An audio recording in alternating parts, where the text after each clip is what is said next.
Welcome back to Morning Break. Now, the United Way of Northern Nevada and the Sierra is one of the organizations hosting a family health festival this weekend, and to give us all of the details, we have first off Michael Escobar. He's the program coordinator for the Office of the District Health Officer with Northern Nevada Public Health, as well as Ravyn Smith, Senior Vice President Marketing and Development from United Way of Northern Nevada and the Sierra. So we got all the officials out of the way. That was a lot of work. I know. That's a mouthful, huh? That's a mouthful. Yeah, you should apologize. No, I'm just kidding. I'm very excited that you guys are here because these family health festivals are so important, and we're going to talk all about that in a second. But first, I want to start with you, Mike, and tell us a little bit about Northern Nevada Public Health and what you guys are all about. Sure. So we're Northern Nevada Public Health, formerly known as the Washoe County Health District.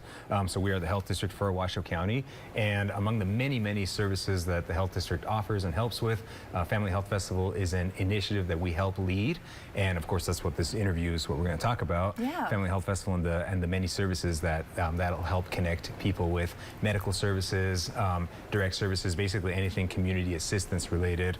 I'll throw it over to Ravyn so she can talk a little bit more about maybe some of the services that will be provided there. Yeah, absolutely. Yeah. What is going to be provided there? Because I know it's United Way. I know you guys are taking part of it. I even think like the Food Bank of Northern Nevada will be involved. Food Bank of Northern Nevada, Community Health Alliance, Molina Healthcare.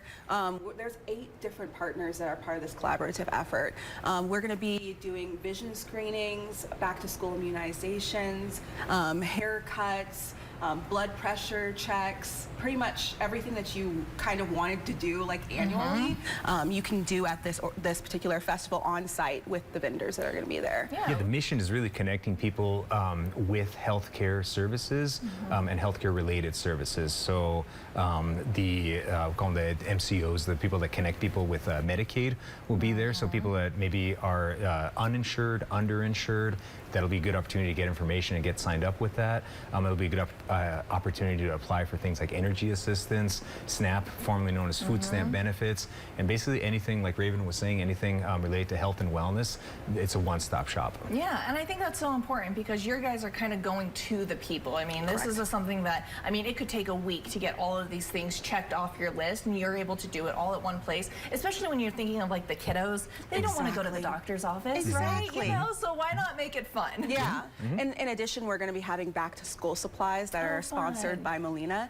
So it's going to just really be a perfect place to just stop by, get everything that you need done. We're going to have about 49 different organizations at this one. So if they're not there, they might be at the next one. Okay, perfect. There's really something for everyone. Yeah, because this is something you guys do every couple of months, right? So the triannual events, we put on 3 a year. We've been doing that for the past several years. And this one tends to be, the August one tends to be the busiest one because of back to school season. Sure. The kids have to get their immunizations. It's just a good time to knock out a lot of things in one place. So we're expecting probably between 250 to 300 families to show up. Wow. And then our next one is going to be in October. Okay, and so the one that's happening tomorrow, that's happening at Hug High School, correct? It is, yes. Give us the details. From 9 a.m. to 12 p.m. at Hug High School. The families can come in and they're going to kind of be triaged, kind of asked, you know, what services will you benefit from, and you know, what are you here for, and then they'll be kind of directed to like the different vendors based on that. So it's not just, you know, come in and just wander around. It's come in with a targeted option when it comes to what you need. Perfect. And then bring your ID or your medical insurance card too if you have it. Is that right? You don't need to necessarily. Okay, you don't need to. It's a very simple intake process. Nobody's turned away. It's open to everyone. So even if you're just curious and want to come check it out, please do. And then between our intake or triage, as Ravyn said, and the vendors on site, we help direct people to where they need to go.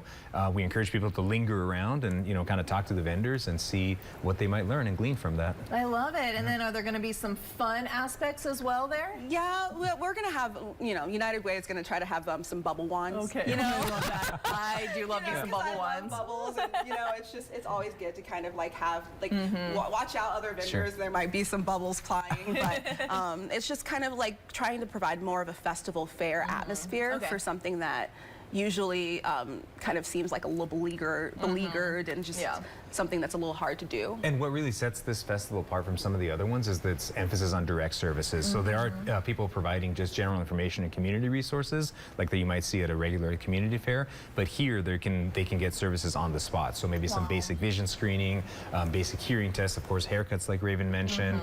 So it's really like the emphasis is direct services and connecting people to that on the spot. I love it. Well, Mike and Ravyn, thank you both so much for being here. I really appreciate it. And if you missed any of those details, I will put this interview along with hyperlinks to both of their organizations on our website, colotv.com, after the show. So thank you so much for stopping by. Thank you, Katie. Thank you. Thank you guys for watching. We'll be right back.